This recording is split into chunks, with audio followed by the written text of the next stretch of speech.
இந்த பதிவுல ஒரு முக்கியமான சந்தேகத்தை நிவர்த்தி பண்ண விரும்புறேன். அதாவது ஹார்ட் பேஷண்ட் யாரும் முட்டை முழுசா சாப்பிடக்கூடாது, மஞ்சக்கருவோட சாப்பிடக்கூடாது அப்படின்னு பொதுவான கருத்து நிலவுது. முட்டை ஹார்ட்டுக்கு நல்லதா கெட்டதா என்ற குழப்பம் இருக்கு. ஸோ இந்த பதிவு முடியல உங்களுக்கு அந்த குழப்பம் தீந்துரும்னு நினைக்கிறேன்.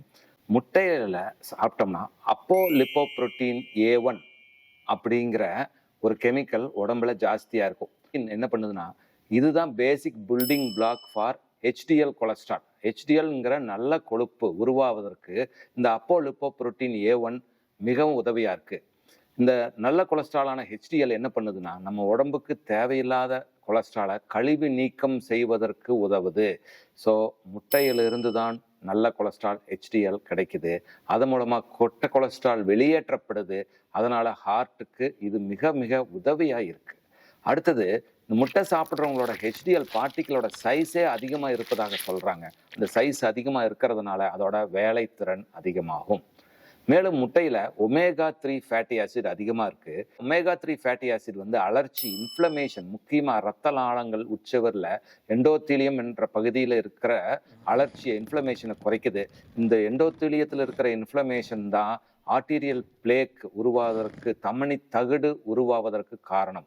ஸோ ஒமேகா 3 ஃபேட்டி ஆசிட் இதனை குறைக்குது. மேலும் முட்டையில் இருக்கிற கொலின் என்ற பொருள் நம்மளோட ஹோமோசிஸ்டின் அளவை குறைக்குது. இந்த ஹோமோசிஸ்டின் தான் ஹார்ட் அட்டாக் வருவதற்கு முக்கியமான ரிஸ்க் ஃபேக்டர். ஸோ ஹோமோசிஸ்டினை குறைக்க உதவுறதுனால முட்டை ஆக்சுவலாக ஹார்ட்டை ப்ரொடெக்ட் பண்ணுது. அடுத்தது, முட்டையில் இருக்கிற கொழுப்பு நல்ல கொழுப்பு, unsaturated fatty acid. Unsaturated fatty acid நம்ம உடம்புக்கு நல்லது தான் செய்யும். சேச்சுரேட்டட் ஃபேட்டி ஆசிட் இல்லை டிரான்ஸ் ஃபேட்டி ஆசிட் தான் நம்ம உடம்புக்கு கெடுதல். ஸோ முட்டையை நம்ம ஸ்நாக்ஸ் மாதிரி பொரியல் பண்ணி சாப்பிட்டோமா, அது மூலமா நம்மளோட தசைகள் வலுவடையும். கெட்ட கொழுப்புகள், டிரான்ஸ்ஃபேட், பேக்கரி ஐட்டம் சாப்பிடுவதற்கான வாய்ப்பு மிக மிக குறையுது. அது மட்டும் இல்லாமல் முட்டையில் vitamin D, B12, folic acid போன்றவை அதிகமாக இருக்கு.